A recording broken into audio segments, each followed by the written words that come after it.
Welcome back to NTV News First Edition. Many social media sites are allowing children to join when they officially become a teenager, but the U.S. Surgeon General believes 13 is still too young for children to be on those platforms. Well, how do you know when your child is ready for online social sites? Well, to discuss is Dr. Janine Hubbard with this week's Get Psyched with Dr. Janine. Great to see you again. Well, thank you, and I'm feeling a little brazen to be having some opinions that contradicts the Surgeon General.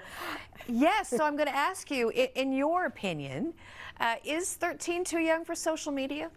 13 is far too young for unrestricted social media, and that's the big distinction that I want to make. But listen, social media is a part of our lives. It's a part of many people's work.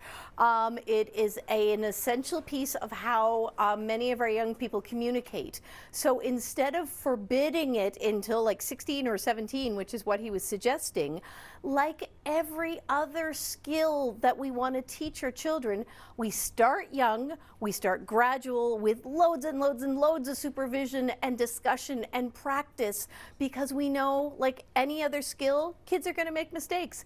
They're going to, say something that's misinterpreted. They're going to do something that we want it to be at a stage where they can then recover from it and learn how to cope if they do perhaps misjudge a situation.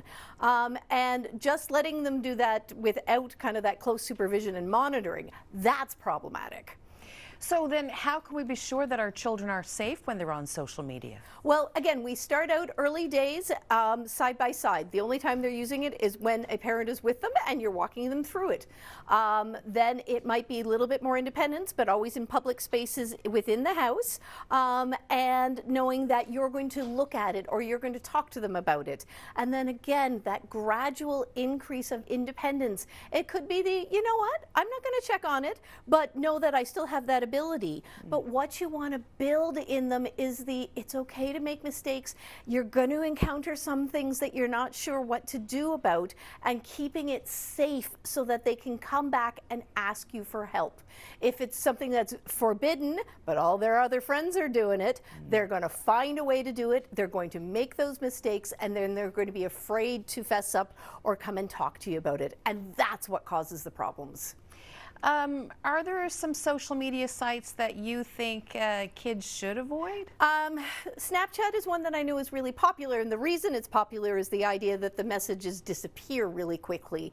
I've also seen some social difficulties with the whole track my location function. So that's certainly not the first one that I would start with, but you can certainly start with something, even if it's just some group chats and some texting, or something like Instagram or TikTok.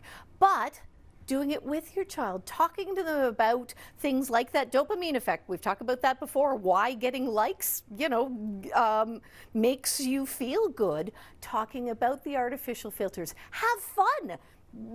Absolutely, create some fun pictures, use all the filters, but also make sure that there are rules in place that nothing is posted without your prior consent and knowledge, because that's the piece that you want to be setting some absolute rules around.